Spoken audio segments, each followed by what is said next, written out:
Hello students, welcome to study 24। तो आज का जो हमारा टॉपिक है बहुत ही ज़्यादा इम्पॉर्टेंट टॉपिक है सभी बच्चों के लिए, सभी बच्चों के फ्यूचर के लिए।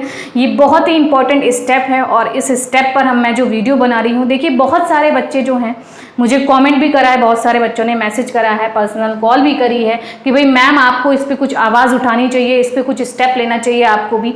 तो मैं भी ये सोच रही थी, तो सभी बच्चों की आवाज़ बन के, सभी स्टूडेंट्स की आवाज़ बन के आज मैं ये वीडियो बना रही हूँ। और एसएससी से हम लोग आज एक अपील करने वाले हैं, एक रिक्वेस्ट करने वाले हैं। बहुत ही भावुक अपील हमारी है ये एसएससी के लिए, ठीक है, सभी बच्चों की तरफ से और मेरी तरफ से भी, कि उनको ये स्टेप ज़रूर लेना चाहिए। सबसे पहले हमारा आज का मुद्दा है क्या, टॉपिक है क्या, देखिए होता क्या है। एक जो एसएससी वाला बच्चा है वो क्या करता है, आपके सारे फॉर्म भरेगा एसएससी की, जितनी भी आपकी पोस्ट होती हैं, जितनी भी वैकेंसीज होती हैं, चाहे सीजीएल है, सीएचएसएल है, एमटीएस है, स्टेनो है, सब भरता है, ठीक है। और एग्ज़ाम आपको पता है कि कभी आज सीजीएल का हो गया तो 3-4 महीने बाद, 2-3 महीने बाद एमटीएस का हो गया या सीएचएसएल का हो गया। तो इस तरीके से आपके एग्ज़ाम होते हैं, कभी किसी का एग्ज़ाम होता है, कभी किसी का रिजल्ट निकलता है। लेकिन बच्चा जो है, एक जो स्टूडेंट है एसएससी का जॉब के लिए, वो सब में ही बैठता है, ठीक है, आप समझ रहे हैं, सब में वो बैठेगा। तो इससे होता क्या है कि अगर कोई, आप अभी का एग्जाम्पल ले लीजिए, जैसे कि 2022 एमटीएस का एग्ज़ाम हुआ है आपका, ठीक है, एमटीएस के एग्ज़ाम हो गए हैं और मई में ही आपके एग्ज़ाम हुए और सीजीएल का रिजल्ट आपको देखने को मिला जब एग्ज़ाम आपके मई के निपट गए थे। आपके 2 बार हुए थे ना, मई और जून में, 2 फेजेज़ में आपके एमटीएस 2022 के एग्ज़ाम हुए थे। तो जब मई में आपका फर्स्ट फेज़ हो चुका था एमटीएस का, तो आपका फिर रिजल्ट आया किसका, सीजीएल का। तो इससे क्या हुआ कि जो सीजीएल वाले बच्चे थे उन्होंने एमटीएस का भी एग्ज़ाम कुछ बच्चों ने दे रखा है और वो सीजीएल में भी सेलेक्ट हो गए हैं। तो इससे उनकी जो सीट्स हैं, भाई अगर वो बच्चा सीजीएल में सेलेक्ट हो गया तो डेफिनेटली वो एमटीएस में भी सेलेक्ट हो गया होगा, ठीक है। तो जब रिजल्ट आएगा तो उसकी जो सीट है वो खाली चली जाएगी, क्योंकि भाई वो सीजीएल में ऑब्वियसली सेलेक्टेड है, तो वो सीजीएल को ज्वाइन करेगा, ना कि एमटीएस को।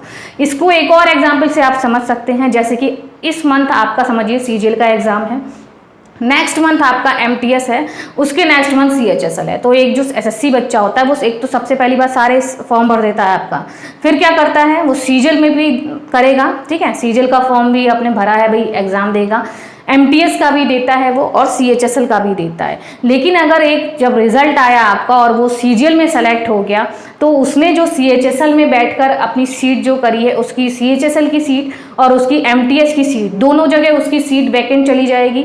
तो ये बहुत अनफेयर ट्रीटमेंट हो जाएगा एक प्योर सीएचएसएल वाले स्टूडेंट के लिए या एक प्योर एमटीएस वाले स्टूडेंट के लिए, ठीक है, जो सिर्फ सीएचएसएल दे रहा है या जो सिर्फ एमटीएस दे रहा है।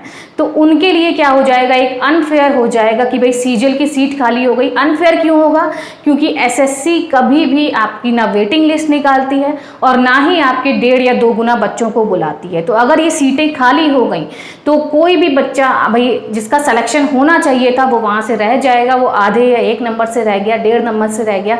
जिसकी फैमिली वेट कर रही है भाई मेरे बच्चे का तो सिलेक्शन हो जाएगा, उसके भाई बहन वेट कर रहे हैं कि भाई मेरे भैया का या बहन का सिलेक्शन हो जाएगा, तो उसके साथ क्या हो जाता है, अनफेयर हो जाता है। क्योंकि सीजीएल वाला बच्चा भाई सीजीएल में हो गया है, सेलेक्ट हो गया है, तो वो ऑब्वियसली उसमें एमटीएस की ज्वाइन नहीं करेगा, ना सीएचएसएल की ज्वाइन करेगा, या सीएचएसएल में कोई सेलेक्ट हो गया है तो वो एमटीएस की ज्वाइन नहीं करेगा। तो एमटीएस वालों के साथ अनफेयर ट्रीटमेंट हो जाएगा। तो इसका क्या हो सकता है रिजल्ट, इसका सोल्यूशन क्या है, तो इसी का सोल्यूशन आज मैं लेकर आ गई हूँ एक भावुक अपील के थ्रू, ठीक है।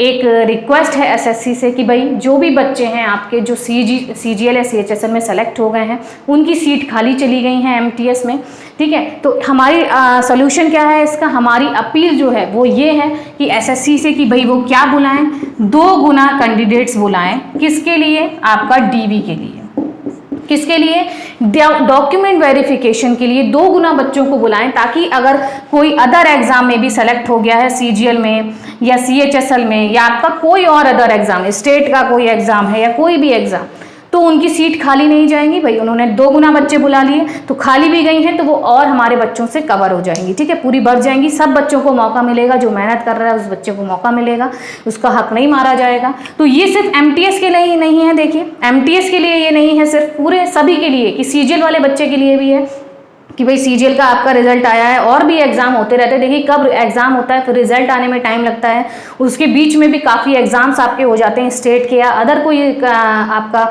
हो जाता है सेंट्रल का एग्जाम, उसमें अगर कोई बच्चा सेलेक्ट हो गया, उसको सीजीएल में नहीं करनी तो वहाँ पर भी खाली चली जाएगी।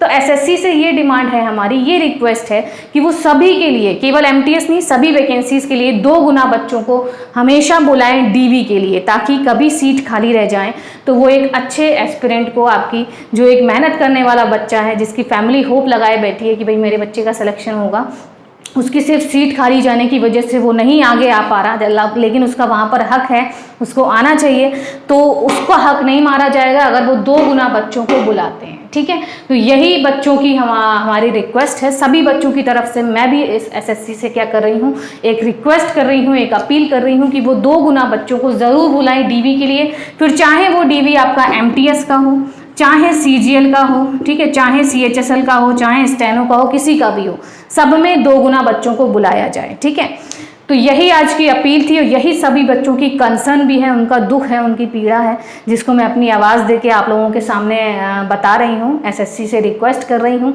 और इस वीडियो को ज़्यादा से ज़्यादा बच्चों तक शेयर करिएगा।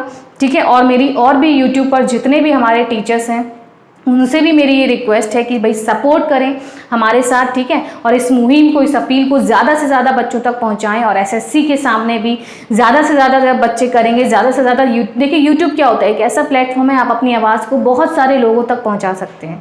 तो यूट्यूब पर जो भी टीचर्स हैं, मैं चाहूँगी कि वो भी सपोर्ट करें, इस मुहिम में जुड़ जाएँ कि भाई एसएससी डीवी के लिए 2 गुना बच्चों को ज़रूर बुलाएं। ठीक है, इससे एमटीएस का जब आपका अगस्त में रिजल्ट आने को है, उस पर काफ़ी असर पड़ेगा।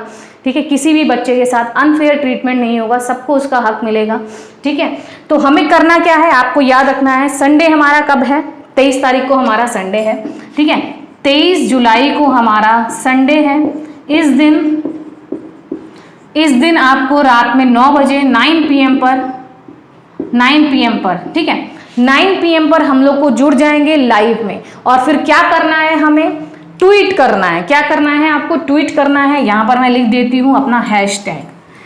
करना क्या है आपको कि एक हमारा हैशटैग है कि hashtag SSC_2 times for _DV। ठीक है, तो ये आपका एक हैशटैग है कि भाई hashtag SSC2 times for DV। ये हमारी रिक्वेस्ट है, अपील है कि भाई 2 गुना बच्चों को बुलाया जाए डीवी के लिए। और हमें भर भर के 23 जुलाई को रात 9 बजे सभी बच्चे लाइव आएंगे मेरे साथ, हम लोग जुड़ेंगे लाइव में और एक साथ ट्वीट करेंगे, ताकि एसएससी का सारा ध्यान जो है एकदम यहाँ पर आ जाए और अटेंशन उसको हो कि भाई ध्यान उसका केंद्रित हो जाए यहाँ पर कि भाई कुछ हो रहा है। ठीक है, कुछ रिक्वेस्ट आ रही है, तो ज़्यादा से ज़्यादा बल्क में हमें मैसेजेस करने हैं, ज़्यादा से ज़्यादा बल्क में ट्वीट कर रहे हैं। और सभी टीचर्स से भी मैं रिक्वेस्ट करूंगी यूट्यूब पर जो है कि भाई रात 9 बजे 23 तारीख को संडे वाले दिन सब लोग ट्वीट करेंगे और एसएससी को क्या करेंगे, टैग करेंगे, ताकि उनको लगे कि भाई हाँ हमें, और हो सकता है हमारी रिक्वेस्ट मान ली जाए और 2 गुना बच्चों को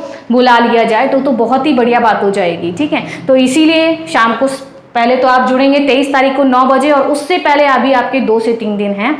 और आपको ज़्यादा से ज़्यादा इस वीडियो को शेयर करना है, ज़्यादा से ज़्यादा बच्चों तक पहुंचाना है, ज़्यादा से ज़्यादा आपको ग्रुप्स में फैलाना है, ताकि हर बच्चे तक, हर एक टीचर तक ये वीडियो पहुंच जाए और सब साथ में आ जाएं, सब साथ में जुड़ जाएं, सपोर्ट हो जाए सबका।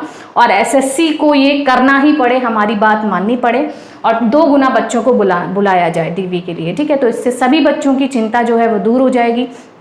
एक जो एस्पिरेंट है आपका, मेहनत करने वाला, जिसका हक है उसका हक नहीं मरेगा, उसकी फैमिली का जो सपना है वो भी नहीं टूटेगा कि सीट खाली चली गई, इस वजह से सीट तो खाली चली गई लेकिन किसी बच्चे का सिलेक्शन नहीं हो पाया, तो ये भी नहीं होगा। सीट अगर कोई अदर एग्जाम में सेलेक्ट हो गया है, तो अगर हम 2 गुना बच्चों को बुलाएंगे तो वो उसकी जगह पर कोई और बच्चा आ जाएगा। ठीक है, तो उसका हक भी नहीं मारा जाएगा। तो यही हम सभी बच्चों की कंसर्न थी और मैं भी इस टॉपिक पे वीडियो ज़रूर बनाना चाहती थी क्योंकि यूट्यूब ऐसा प्लेटफॉर्म है जहाँ पर आप ज़्यादा से ज़्यादा अपने थॉट्स जो हैं, जो आप ज़्यादा से ज़्यादा बच्चों तक या पहुंचा सकते हैं अपने इमोशन को, थॉट को। ठीक है, तो ये हमारी डिमांड थी डीवी के लिए 2 टाइम्स बच्चे। तो आप लोग क्या करेंगे, ज़्यादा से ज़्यादा वीडियो को पहली बात तो शेयर करेंगे, और हमारा जो सीजीएल और एमटीएस का ग्रुप है कट ऑफ डिस्कशन का, उसकी लिंक, टेलीग्राम ग्रुप की लिंक मैंने डिस्क्रिप्शन बॉक्स में लगा दी है और ये हैशटैग भी लगा दिया है, याद रखिएगा। आपको 23 तारीख को संडे को 9 बजे जुड़ना है साथ में लाइव में, और हम लोग एक साथ भर के ट्वीट करेंगे एसएससी को, इस हैशटैग के थ्रू एसएससी को भाई टैग करेंगे हम लोग, ठीक है। और अगर हम लोगों की डिमांड मान ली गई, रिक्वेस्ट मान ली गई, तो बहुत ही अच्छी बात हो जाएगी, सभी बच्चों के लिए बहुत ही बढ़िया सा ये गिफ्ट हो जाएगा एसएससी की तरफ से, ठीक है। तो यही हमारी रिक्वेस्ट थी, यही हमारी डिमांड थी और यही हमारी अपील थी एसएससी के लिए। तो ठीक है, फिर मिलते हैं आपको शाम को 7 बजे लाइव में अपनी सीजीएल एनालिसिस के साथ, और 9:30 बजे फिर मिलेंगे लाइव में कि भाई कैसा रहा आज का लेवल और कितना रहेगा आपका सीजीएल के लिए स्कोर, ठीक है। तब तक देखते रहिए वीडियो, तो इसी उम्मीद के साथ कि भाई एसएससी हमारी डिमांड मान जाए, रिक्वेस्ट मान जाए, और ज़्यादा से ज़्यादा वीडियो को शेयर करिएगा, ठीक है। चलिए मिलते हैं फिर शाम को 7 बजे। Thank you.